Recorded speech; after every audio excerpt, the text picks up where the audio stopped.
एका शब्दात सांगायचं तर प्रत्येकाने परदेशी बाई व्हा। बाकीचे शिक्षक आता काम करत आहे त्यांना एवढंच सांगावं लागेल, तुम्ही परदेशी बाई व्हा, कारण त्यांनी त्यांच्या काळात त्यांच्यासाठी, शाळेसाठी, संस्थेसाठी जे काय केलं ते सर्वत्र अभिनंदनीय आहे व अनुकरणीय आहे, असे प्रतिपादन कार्यक्रमाचे अध्यक्ष एकनाथराव शेटे व्यासपीठावरून नूतन शाळेच्या मुख्याध्यापिका सौ उषा परदेशी यांच्या सेवानिवृत्ती प्रसंगी ते बोलत होते।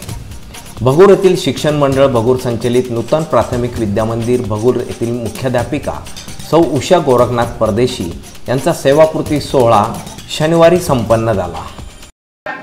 सुरू केली सतत अविरतपणे अखंड आणि सतोटीने त्यांनी त्या सेवाकाल त्यांचा 40 वर्षाचा पार केलेला आहे।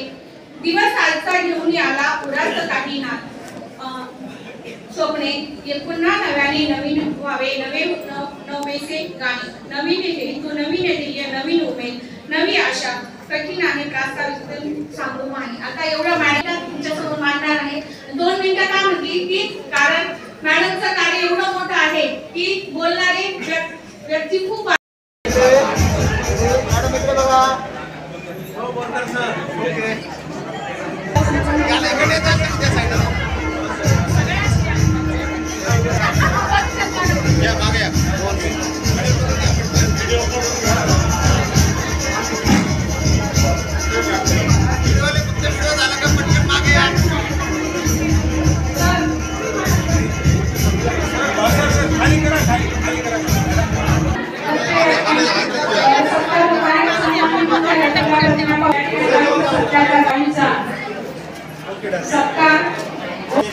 Okay sir.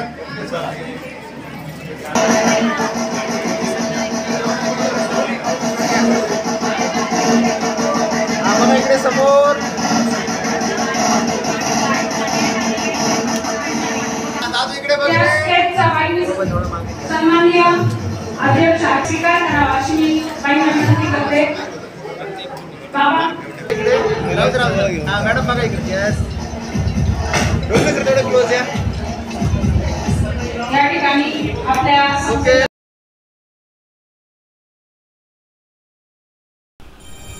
या प्रसंगी त्यांना शिवाजी महाराजांची मूर्ती, शाल, श्रीफळ, पुष्पगुच्छ देऊन सत्कार मूर्ती मुख्याध्यापिका उषा गोरखनाथ परदेशी यांचा सेवापूर्ती सत्कार व सन्मान करण्यात आला। यावेळी शाळेच्या माजी विद्यार्थिनी भारती कासार, राणी आडाव, शिक्षक बबन रोपटे, आनंद कस्तुरे यांनी या प्रसंगी आपले मनोगत व्यक्त केले। या कार्यक्रमाचे सूत्रसंचालन व प्रास्ताविक सौ तृप्ती पावशे, स्वागत परिचय श्रीमती सुजाता भागवत यांनी केले, तर आभार विद्या पगार यांनी मानले।